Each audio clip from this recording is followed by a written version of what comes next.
มาจักเดือนละกูยังไม่สูญมึงว่ากูได้จักเดือนแล้วนี่กูยังไม่สูญยังไรยัง6 เดือนว่าสิติ่งมาตาเขาไม่ได้ชนได้เนื้อไปไม่ไปหาเมียเขาอ่ะ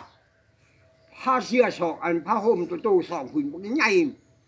กูพันดีๆเนี่ยกูเอาใส่หัวกลางทางนี้กูผ้าห่มกูผ้าห่มน้อยฮันห่มฮันปาไว้หนาแล้วกูดึงผ้าห่มน้อยฮันห่มบ่มีหม้อเขาอีกบ่โชว์กระเพราอีกคืนวันนี้เมียกูมาไก่ผ้าห่มนี่กูติงกูถีบออกเห็นอย่างกระโพดนะโพดว่ะจะหู้ได้ไหมใครมองผู้หญิงไปได้ในระยะเบื่อแล้วเบื่ออีกตอนนี้ไป6 เดือนยัง6 เดือนว่ะ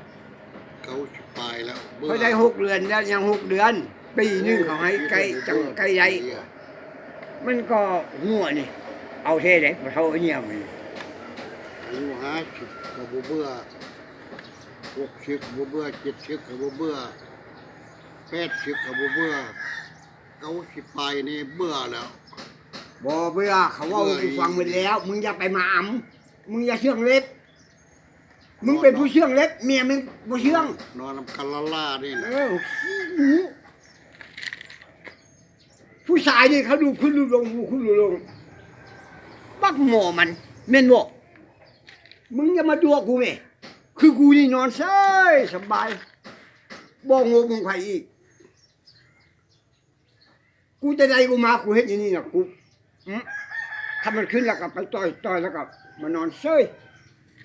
บ่ได้ว่าสิลูกขึ้นลูกลงคือมึงหั่นน่ะบ่ได้กูมาลูกกูให้ไอ้กูว่ารู้แหละปีกับ6 เดือนได้กูนี่บ่ได้จมอีกปีกับ6 เดือนได้กูบ่ได้เฮ็ดโอ้เรื่อง